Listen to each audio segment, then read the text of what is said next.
Welcome to the Bangacult group. তো আজকে আবার নতুন টপিক নিয়ে শুরু করলাম আজকের ভিডিও।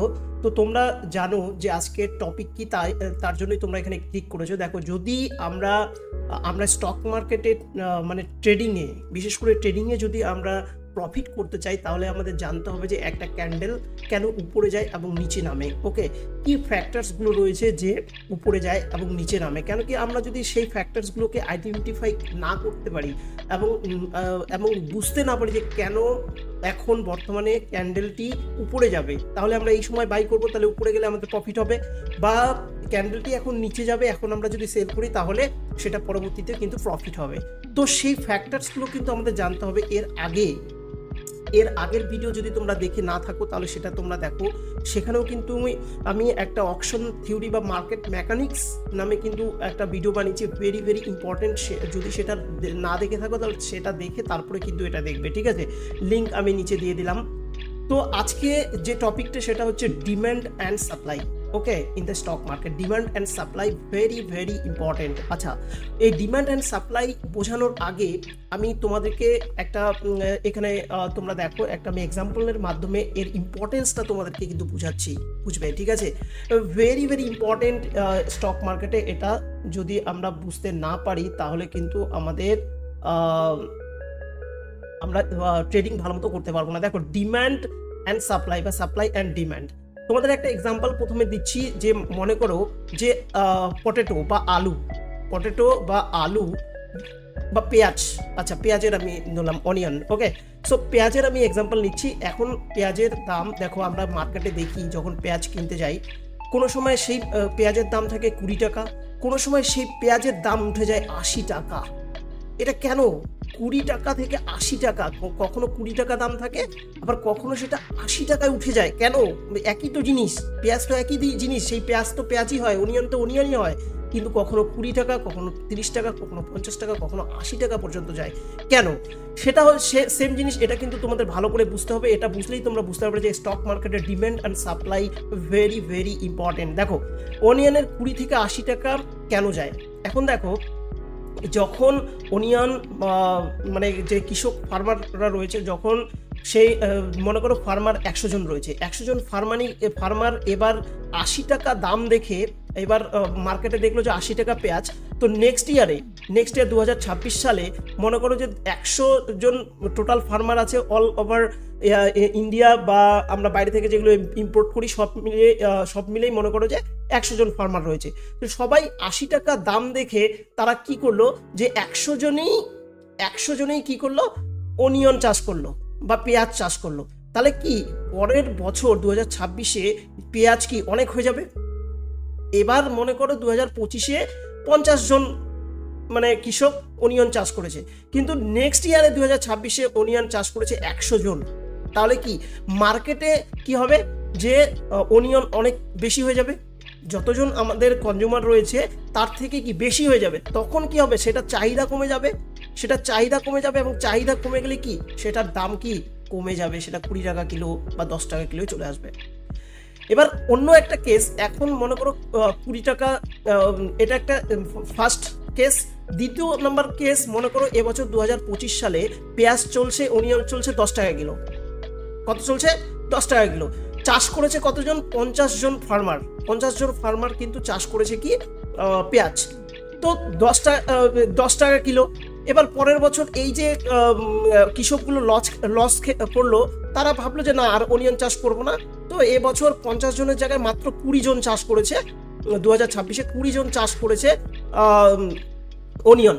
তাহলে অনিয়নের প্রোডাকশন কি কম হয়ে গেছে? অনিয়নের প্রোডাকশন যখন কম হয়েছে, আমাদের যে কনজিউম আমরা যতটা করি সেটার তো সাপ্লাই আমাদের পাবো না। তাহলে সাপ্লাই যখন পাবো না, তখন কি ডিমান্ড বেড়ে যাবে। যখন ডিমান্ড বাইরে যাবে তখন কি হবে, যে পেঁয়াজের দাম 2026-এ কিন্তু এখন 10 টাকা 20 টাকা, তখন হয়ে যাবে কত? 70 টাকা 80 টাকা। বুঝবে কিন্তু ব্যাপারটা আমি কি বললাম, যে সাপ্লাই অ্যান্ড ডিমান্ড। তাহলে কি, যে এখানে কি হলো, যে পেঁয়াজের দাম, আবার বলছি দেখো, পেঁয়াজের দাম যখন পেঁয়াজ মার্কেটে অ্যাভেলেবেল থাকে তখন দাম কি হয়, কমে যায়, এবং যখন পেঁয়াজ কম থাকে মার্কেটে অ্যাভেলেবেল তখন কি সেটার দাম বেড়ে যায়। তাহলে এটা very very important concept, supply and demand. যখন মেন কথা যে সাপ্লাই কম থাকে এবং ডিমান্ড তখন কি বাইরে যায়, এবং সাপ্লাই যদি বেশি থাকে তাহলে ডিমান্ড কি কমে যায় এবং প্রাইসও কমে যায়। ঠিক আছে, তো আশা করি তোমরা এটা বুঝতে পারলে। তো এটা স্টক মার্কেটে ভেরি ভেরি ইম্পর্টেন্ট। তো আমরা যদি আইডেন্টিফাই করতে পারি যে ওই স্টকটা মার্কেটে ডিমান্ড কীরকম রয়েছে এবং সাপ্লাই কেমন রয়েছে, যে মানে কি যে সেটার চাহিদা কেমন রয়েছে, যদি চাহিদা থাকে তাহলে স্টক প্রাইস আপ হবে, এবং যদি চাহিদা কম থাকে তাহলে স্টক প্রাইস কি ডাম্প হবে বা নিচে আসবে। তো এটাই ভেরি ভেরি ইম্পর্টেন্ট। তো আমাদের বুঝতে হবে যে ডিমান্ড অ্যান্ড সাপ্লাই কোন ফ্যাক্টর কোন ফ্যাক্টরের উপরে ডিপেন্ড করে। তো সেই ফ্যাক্টরগুলো নিয়ে আজকে আমি আলোচনা করব যে কোন জিনিসগুলো আমরা দেখব, বা বড় বড় ইনস্টিটিউশন যারা কোটি কোটি টাকা যেরকম মিউচুয়াল ফান্ড, তারপরে যেগুলো ফরেন ফান্ড রয়েছে, ঠিক আছে, তো সবাই কোন ফ্যাক্টরসগুলোর উপরে নজর দেয় এবং দিয়ে ডিসাইড করে যে ডিমান্ড অ্যান্ড সাপ্লাই, ঠিক আছে, যে স্টক উপরে যাবে বা নিচে যাবে, সেই ফ্যাক্টরসগুলো আজকে আমি আলোচনা করবো। তো তোমরা বুঝতে পারছো তো ট্রেডিংয়ে this is very very important to identify trend.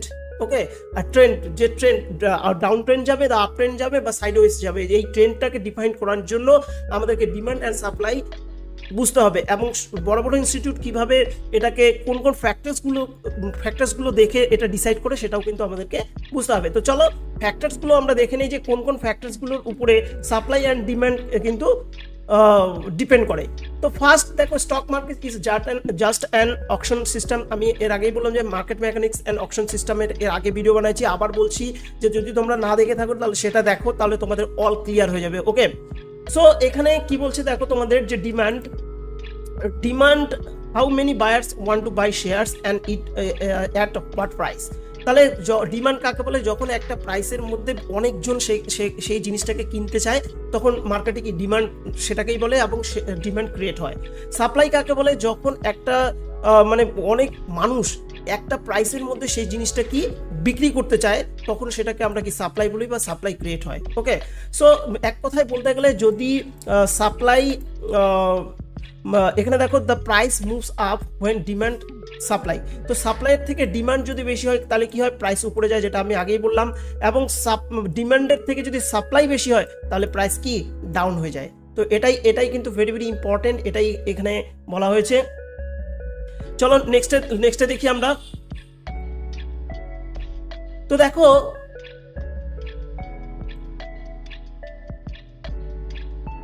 why many buyers want to buy shares and at what price।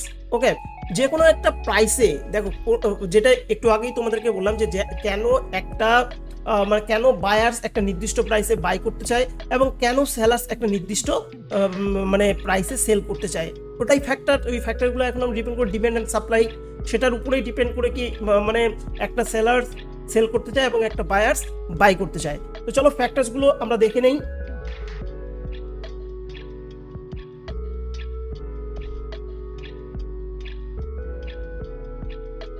So কি ফ্যাক্টর, প্রথমে যেটা এখানে তোমরা দেখতে পাচ্ছ যে কি ফ্যাক্টরস দ্যাট ড্রাইভ ডিমান্ড, যে ফ্যাক্টরগুলো বড় বড় কোম্পানি বা যারা ট্রেডার্স রয়েছে তারা ফলো করে, সে যে কি করে কোন ফ্যাক্টরগুলো দেখলে যে মনে হবে যে না কোম্পানির শেয়ারটার দাম কি বাড়বে বা উপরে উঠবে ক্যান্ডেল। দেখো প্রথম যে জিনিসটা হচ্ছে যে কোম্পানি ফান্ডামেন্টালস, কখনো দেখা গেল যে কোম্পানি ভালো প্রফিট করছে বা রেভিনিউ গ্রোথ করছে, তা না, যখন এটা দেখা হয় তখন কি হয়, সবাই মানে যারা ট্রেডার রয়েছে বা ইনভেস্টার রয়েছে তখন তাদের নজর সেখানে পড়ে এবং সেটা ডিমান্ড তৈরি হয়। ওকে, তো কি বললাম যে গুড আর্নিংস রিপোর্টস বা রেভিনিউ গ্রোথ যখন ট্রেডার্সরা বা ইনভেস্টাররা দেখে যে কোম্পানিতে ভালো ফান্ডামেন্টালস রয়েছে, মানে কি ভালো আর্নিংস হচ্ছে এবং নতুন কোনো প্রোডাক্ট মানে লঞ্চ হচ্ছে, এক্সপেনশন হচ্ছে, যে তারা ব্রাঞ্চ বা বিজনেস এক জায়গা থেকে অন্য জায়গায় নিয়ে যাচ্ছে বা নতুন ইনোভেশন সেই বিজনেসে হচ্ছে, ঠিক আছে, তখন কি হয়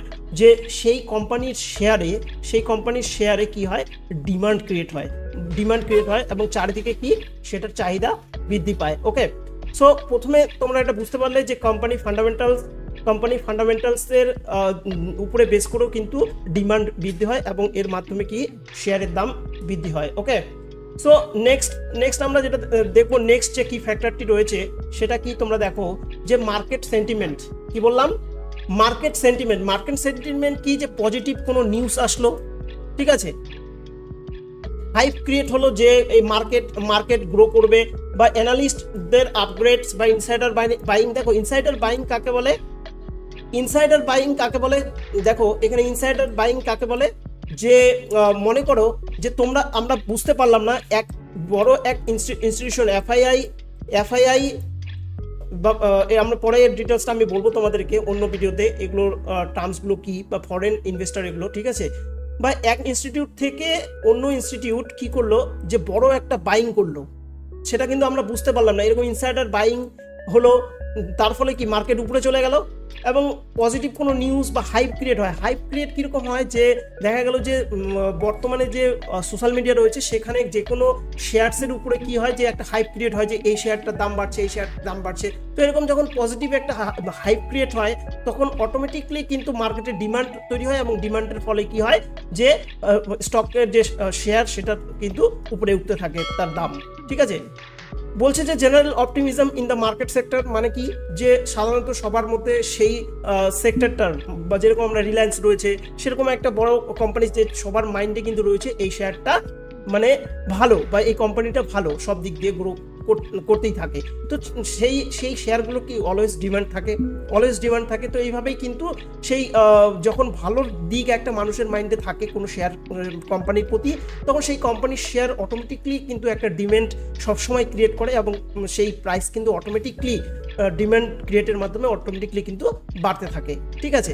so very important to understand the demand and supply, because if we try to understand how price moves, then we should understand the demand and supply. Okay, so this is very important. So next point is let's go for next point.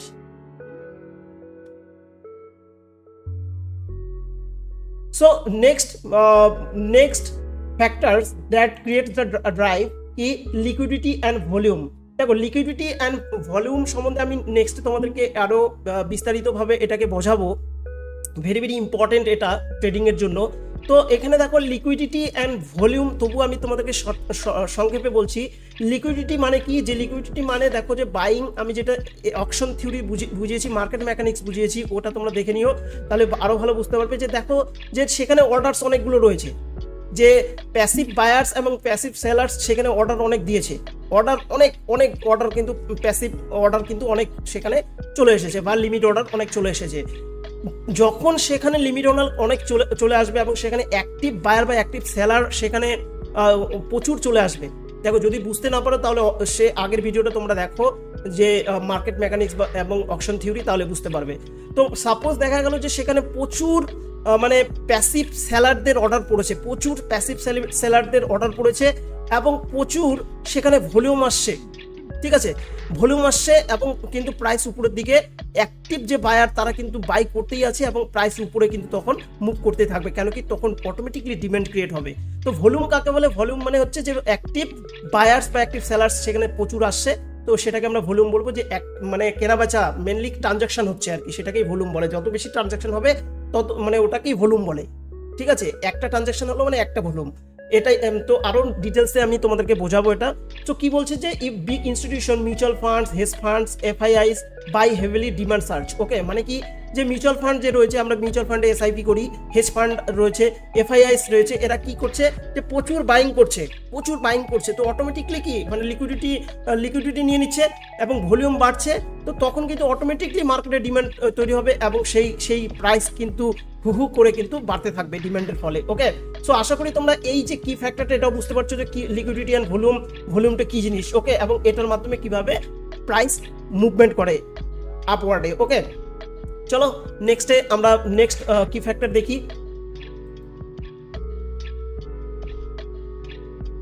Next কি factor হচ্ছে macro economics factors. দেখো এগুলো একটা বড় point, এগুলো আমরা আরো ডিটেলসে কিন্তু আমরা বোঝার চেষ্টা করব নেক্সট টিউটোরিয়ালে। কি বলছে, লয়ার ইন্টারেস্টেড, মানে যদি ইন্টারেস্টেড, দেখো এটা একটা ম্যাক্রো ইকোনমিক্সের ব্যাপার। ইন্টারেস্ট রেট যদি কম হয়, investor move from bonds to stocks. মানে কি, যে দেখো যখন আমরা মানে ইনভেস্টমেন্ট যারা করে, সব সময় কিন্তু আমরা চাই কি, যে আমরা সেফ জায়গায় ইনভেস্টমেন্ট করব। তো বন্ডস কে ইস্যু করে, বন্ডস কিন্তু গভর্নমেন্ট ইউজ করে। সব থেকে সিকিউর সেটা হচ্ছে কি, যে গভর্নমেন্টের বন্ডসে ইনভেস্ট করা স্টকের থেকে। স্টক মানে কি কোম্পানি, কিন্তু বন্ডস যে ইস্যু করে সেটা কে, গভর্নমেন্ট। তো যখন রেটস কম করে, গভর্নমেন্ট যখন রেটস কম করে, তখন মানুষ বা যারা ইনভেস্টার তারা কি চায় যে না আমরা স্টকে ইনভেস্ট করব, স্টকে ইনভেস্ট করলে আমরা বেশি মুনাফা কামাতে পারবো। কিন্তু যখন ইন্টারেস্ট রেট গভর্নমেন্ট বন্ডসে হাই দেয়, তখন কি এই স্টক মার্কেটে ইনভেস্ট না করে আমরা বন্ডসে যেখানে সিকিউর সেখানে করবো, তাহলে ওখানেও তো আমরা বেশি ইন্টারেস্ট পাচ্ছি না এবং সিকিউরিটি বেশি। তো তখন কি ইনভেস্টররা কি করে, বন্ডসে করে। তো তাই যখন ইন্টারেস্ট রেট কম হয় তখন কি সবাই মানে স্টক মার্কেট ছেড়ে তারা বন্ডসে কিন্তু লোয়ার ইন্টারেস্ট হওয়ার সময় কি করে, বন্ডস ছেড়ে তারা কি স্টক মার্কেটে কিন্তু ইনভেস্ট করে। যখন স্টক মার্কেটে ইনভেস্ট করে সবাই, তখন কি অটোমেটিকলি ডিমান্ড ক্রিয়েট হয়, অটোমেটিকলি ডিমান্ড ক্রিয়েট হয় না। এখন অটোমেটিকলি ডিমান্ড ক্রিয়েট হলে কি হবে, অটোমেটিকলি প্রাইসের দাম বাড়বে, স্বাভাবিক কথা। এবার দ্বিতীয় নম্বর জিনিসটা হলো যে ইকোনমিক গ্রোথ। কি বললাম, যে ইকোনমিক গ্রোথ, স্ট্রং জিডিপি, লো ইনফ্লেশন, মানে কোনো একটা ধরো কোনো একটা দেশ গ্রো করছে, কোনো একটা দেশ গ্রো করছে, তাহলে সেই দেশ যদি গ্রো করে, তাহলে সেই দেশ গ্রো করা মানে কি, কোম্পানি গ্রো করা। দেশ কিভাবে গ্রো করে, দেশে যত কোম্পানি গ্রো করবে, বড় বড় কোম্পানি গ্রো করবে, সেই দেশের কিন্তু জিডিপি তত গ্রো করবে এবং ইনফ্লেশন রেট তত নিচে নামবে। তো এর ফলে কি হবে, যে সেখানে বিভিন্ন ফরেনাররা সেই মানে দেশে ইনভেস্ট করবে এবং সেই দেশের ইনভেস্ট করাতে স্টক মার্কেটে সেই কোম্পানির শেয়ার কি হবে, ডিম্যান্ড ক্রিয়েট করবে এবং যখন ডিম্যান্ড ক্রিয়েট করবে তখন অটোমেটিকলি কি মার্কেট ভু করে কিন্তু উপরে যাবে। তো আশা করি তোমরা বুঝতে পারছো যে macro economic factor is very very important to define কি ডিমান্ড এবং প্রাইস মুভ করবে না ডাউন করবে। ওকে, সো নেক্সট ফ্যাক্টর আমরা যে নেক্সট ফ্যাক্টর রয়েছে ন্যারেটিভ অ্যান্ড ট্রেন্ডস। দেখো ট্রেন্ডস আমরা সবাই জানি, ন্যারেটিভস অ্যান্ড ট্রেন্ডস মানে কি, ন্যারেটিভ মানে একটা সেক্টর, আমরা বলতে পারি যে কোনো সেক্টরকে আমরা ন্যারেটিভ বলে থাকি। যেরকম এখানে এক্সাম্পল হিসেবে দিয়েছে AI sector, EV sector, green energy. এগুলো দেখো প্রতি বছর বা কয়েক বছর পর পর একটা রেগুলেশন আসে, একটা ট্রেন্ড আসে। যে এই যে দেখো আমাদের 2020 সাল থেকে আমরা এআই এর ট্রেন্ডস দেখতে পাচ্ছি, যে চারিদিকে এআই, তারপরে ইভি আমরা দেখতে পাচ্ছি, গ্রিন এনার্জি দেখতে পাচ্ছি। ওকে, ইভি মানে কি ইলেকট্রিক ভেহিক্যাল। তো দেখো এগুলোর একটা রেগুলেশন কিন্তু প্রতিবার আসে, ঠিক আছে। তো এখানে তোমরা দেখতে পাচ্ছ এআই, ইভি এবং গ্রিন এনার্জি। তো এগুলোর যখন রেগুলেশন আসে, এগুলোর যে কোম্পানিগুলো আছে তাদের শেয়ারগুলোর কিন্তু ডিমান্ড ক্রিয়েট করে, ঠিক আছে। যখন এআই এর 2020 সাল থেকে এআই এর যখন রেগুলেশন আসলো, চারিদিকে এআই কথা হচ্ছে, তো তখন কি সেই ট্রেন্ড চলছে এআই এর, এবং ওই ট্রেন্ডের মধ্যে তাদের সেই কোম্পানির যে শেয়ারগুলো সেগুলো ডিমান্ড কিন্তু বাইরে যায়। তো বাড়ার ফলে বা বৃদ্ধি পাওয়ার ফলে কি হয়, যে তার সেই শেয়ারগুলোর যে দাম হু করে কিন্তু কি হয়, ইনক্রিজ করতে থাকে। সো আশা করি যে তোমরা এই যে যেটা আমি তোমাদেরকে বুঝালাম যে নেগেটিভ অ্যান্ড ট্রেন্ডস যে কি ফ্যাক্টরটা, এটাও তোমরা বুঝতে পারছো যে কিভাবে এটা ডিমান্ড ক্রিয়েট করে। সো দেখো আজকের এই ভিডিওটা একটু বড় হচ্ছে, কিন্তু তোমাদের মানে বোঝার জন্য ভেরি ভেরি ইম্পর্টেন্ট, বিকজ এগুলো বোঝার মাধ্যমে কিন্তু আমরা স্টক মার্কেটে বুঝতে পারবো যে সেটা মানে প্রাইস উপরে যাবে না নিচে যাবে। তো তোমরা এখানে নেগেটিভ যে ট্রেন্ডস, এটার মাধ্যমে আমরা এতক্ষণ থেকে বুঝলাম যে কিভাবে ডিমান্ড ক্রিয়েট হয়, ওকে, কিভাবে ডিমান্ড তৈরি হয়।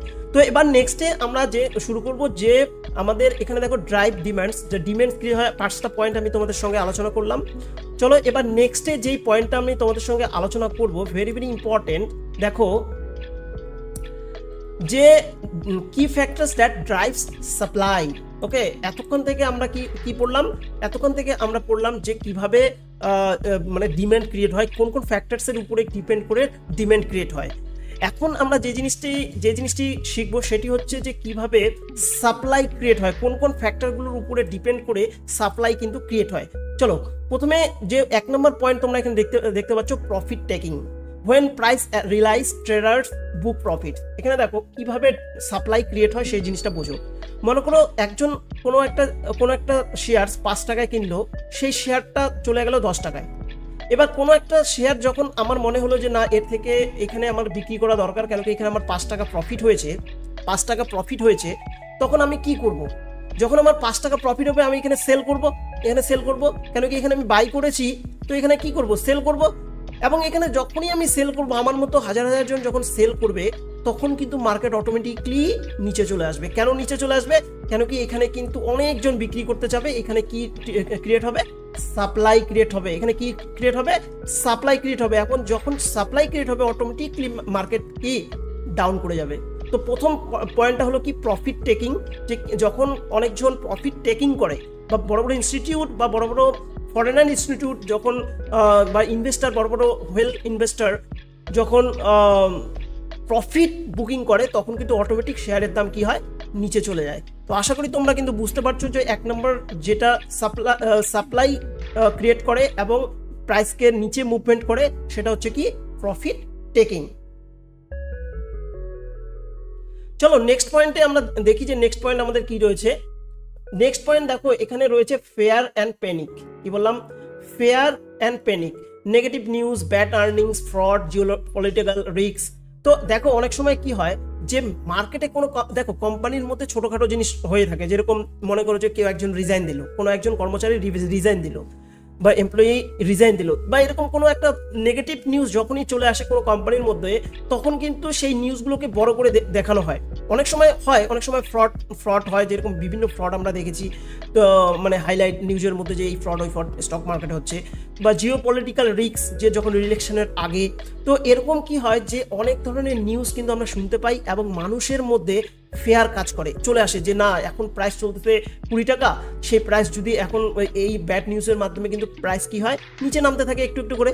এখন যখন নিচে নামতে থাকে, যখন দেখতে থাকে যে 20 টাকা প্রাইস ছিল, এখন নিচে নামতে আছে, এইদিকে ব্যাড নিউজ চলছে, তো তখন মানুষের মধ্যে ফেয়ার অ্যান্ড প্যানিক কাজ করে। তখন কিন্তু সবাই কি করতে চায়? সেল করতে চায়। এবং সেল করতে চায় মানে কি? সাপ্লাই বেশি হয়ে যায়, এবং সাপ্লাই যখন বেশি হয়, তখন কিন্তু স্টক মার্কেটের যে প্রাইস, সেটা কিন্তু নিচে নামতে থাকে। তো আমরা যখন ট্রেডিং করব বা ইনভেস্টিং করব, তখন এই পয়েন্টটাকে আমাদের নোটিস করতে হবে যে যখন নেগেটিভ নিউজ কোনো কোম্পানি বা শেয়ারসের নামে আসবে, তখন কিন্তু সেটাকে আমাদেরকে ইমিডিয়েটলি সেল করতে হবে, এবং সেখানেও বা আমাদের বুঝতে হবে যে মার্কেট এখন নিচে নামবে। Okay, so that is very very important, very very important key factor that define the supply. Okay, so okay, next point.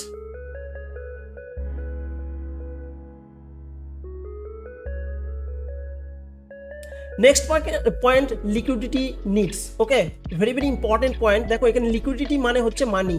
Okay, liquidity মানে এখানে বলছে মানি। লিকুইডিটি মানে স্টক মার্কেটে যে লিকুইডিটি আমি তোমাদেরকে একটু আগে বুঝালাম, সেটা কিন্তু না। এটা লিকুইডিটি মানে এখানে বলছে মানি। ওকে, সাপোজ ইনভেস্টার, আচ্ছা তোমার একটা এক্সাম্পল দিচ্ছি।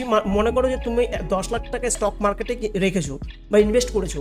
এখন তোমার একটা এমন ইমার্জেন্সি আসলো যে সেই টাকাটা তোমার দরকার, তুমি কোথাও থেকে পাচ্ছ না, তখন তুমি কি করবে? সেই টাকাটাকে কি করবে? উইথড্রল করবে। তো সেম জিনিস বড় বড় যে কোম্পানি রয়েছে, সেই কোম্পানি বা এফআইআই, ওকে, ফরেন ইনভেস্টার, ডিএফআই, ওকে, সো বড় বড় যে ইনস্টিটিউটগুলো রয়েছে বা বড় বড় ইনভেস্টারগুলো রয়েছে, যখন তাদের টাকার নিড হয় বা মানির নিড হয়, তারা কি করে? উইথড্রল করে, টাকা শেয়ার মার্কেট থেকে তুলে নেয়। যখন তুলে নেয় শেয়ার মার্কেট থেকে, তখন কি হয় যে শেয়ার মার্কেটে একটা মানে সাপ্লাই চলে আসে, যে এতজন বিক্রি করতে যাচ্ছে শেয়ার। তো যখন সাপ্লাই চলে আসে, তখন অটোমেটিকলি কিন্তু শেয়ারের দাম নিচে নামে। তো that is very very important. আমাদের বুঝতে হবে যে লিকুইডিটি যখন নিডস হবে কোনো ইনভেস্টরের, সেই জিনিসটাও আমরা কিন্তু ফলো করতে পারি, এবং তখন কিন্তু সাপ্লাই ক্রিয়েট হয় এবং প্রাইস কিন্তু নিচে নামতে থাকে। ওকে, তো 3 নম্বর পয়েন্ট আমরা জানলাম। এবার 4 নম্বর পয়েন্টটা সেম রয়েছে। তোমরা একটা জিনিস দেখো যে institutional selling, FII, mutual funds and insider unloading shares. যখন এফআইআই মিউচুয়াল ফান্ডস বিক্রি করতে যায়, আমি একটু আগেই বললাম, তখনও কিন্তু সাপ্লাই ক্রিয়েট হয়, এবং সাপ্লাই ক্রিয়েট হয় মানে কি?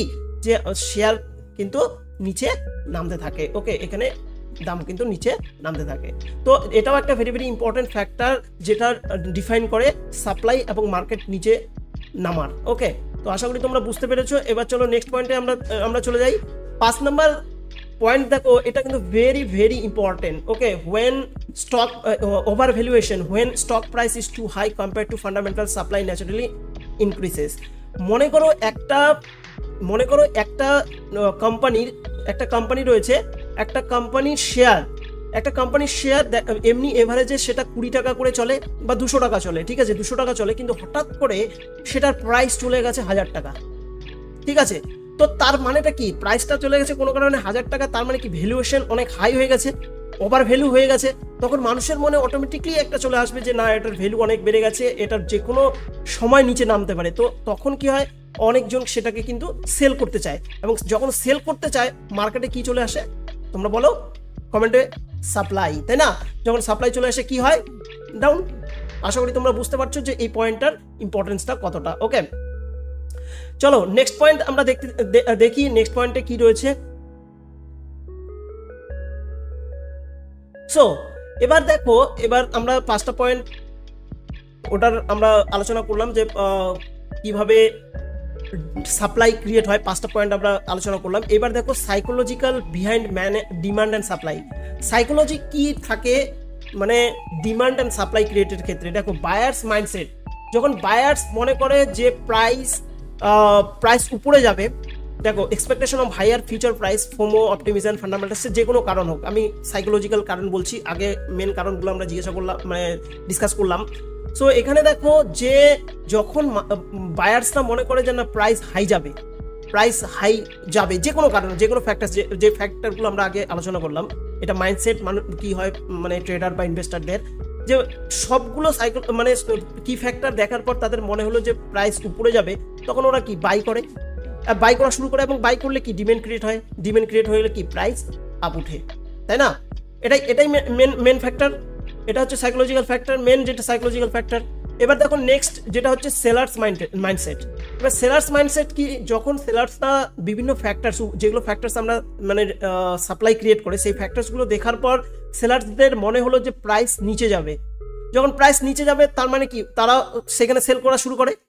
এখন যখন তারা সেখানে সেল করা শুরু করে তখন কি অটোমেটিকলি সাপ্লাই ক্রিয়েট হয়, এবং যখন সাপ্লাই ক্রিয়েট হয় তখন কি হয়, তোমরা তো এতক্ষণ থেকে আমি বলছি যে সাপ্লাই ক্রিয়েট হলে কি হয়, প্রাইস ডাম্প করে যায়।